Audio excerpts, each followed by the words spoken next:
Nouvelle qui vient de tomber ce dimanche soir, Paul Biya, le président camerounais âgé de 92 ans, vient d'annoncer sa candidature à la prochaine présidentielle fixée au 12 octobre prochain.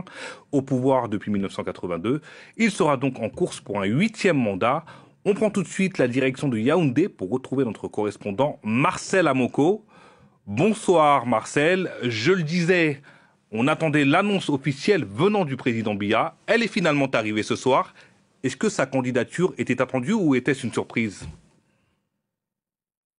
Bonsoir Khalidou, absolument pas une surprise. On l'avait vu venir, cette candidature. Le président Paul Biya, on se souvient dans ses discours, notamment le 31 décembre 2024 et le 10 février 2025, dans ses discours à la nation, le 31 décembre, et à la jeunesse, le 10 février, il avait déjà annoncé, balisé un petit peu le terrain en disant à ses compatriotes qu'il était toujours prêt et qu'il se sentait de plus en plus déterminé à les servir. Et donc, cette candidature était plutôt attendue ici. Et il faut également dire que nous avons vu ces derniers jours des divergences, on va le dire comme ça, entre le ministre de la Communication, porte-parole du gouvernement, qui disait que cette candidature était certaine, mais qu'elle était probable à 50%, et le porte-parole, ou plutôt le secrétaire à la communication du parti au pouvoir, le RDPC, Jacques Famendongo, qui lui affirmait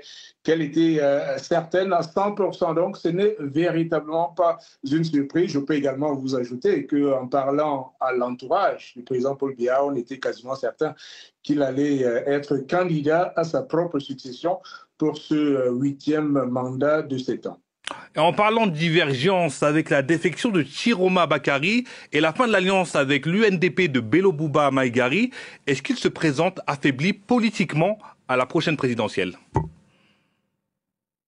Affaibli politiquement, ce serait difficile à dire, mais ce qui est certain, c'est que ces deux originaires, en tout cas ces deux alliés de poids qui sont originaires de ce qu'on appelle ici la région du Grand Nord, qui comporte 3 régions, en fait, c'est-à-dire l'extrême nord, la Damawa et le nord, sont des alliés de poids qui ont accompagné Paul Biya depuis une vingtaine d'années. Il est certain que leur démission, puis leur annonce comme candidat à cette élection présidentielle, constitue tout de même un coup dur pour le pouvoir. Mais de là à dire qu'il se présente affaibli à cette élection, je pense qu'il est trop tôt pour le dire. Ce qui est certain, c'est que ces alliés ont un réservoir de voix qui vient de leur région d'origine, qui est celle, je le disais à l'instant, du Grand Nord, et que lorsqu'on regarde les chiffres de la dernière élection présidentielle, celle de 2018, on se rend compte que Paul Biya fait 40% de ses voix sur les 72%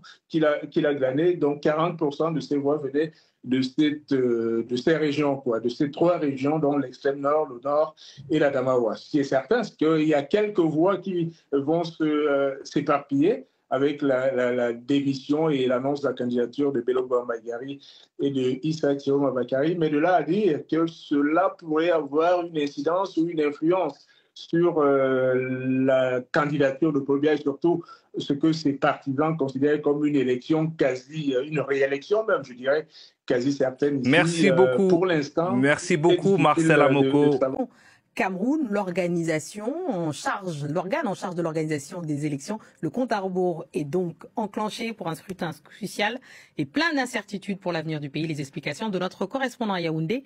Pour son entourage, pas de doute, Paul Biya, 92 ans, donc 42 au pouvoir, sera bel et bien candidat à un 8e mandat de 7 ans. Alors, il faut se souvenir que le chef de l'État camerounais lui-même, en son temps, avait déclaré que le moment venu, il dirait à ses compatriotes s'il rentre au village se reposer ou s'il rempile. Autre candidature qui pose question, c'est celle de Maurice Kamto, le président du MRC, classé 2e en 2018 et dont le parti avait boycotté les élections législatives et municipales de 2020. Or, le code électoral stipule qu'un candidat ne peut être présenté que par suite et confronté à une bataille judiciaire autour de sa légitimité à la tête de son parti, malgré toutes les décisions de justice en s'affrontant devant la Cour suprême. Alors, s'achemine-t-on vers une élection où les principaux acteurs de 2018 seraient absents?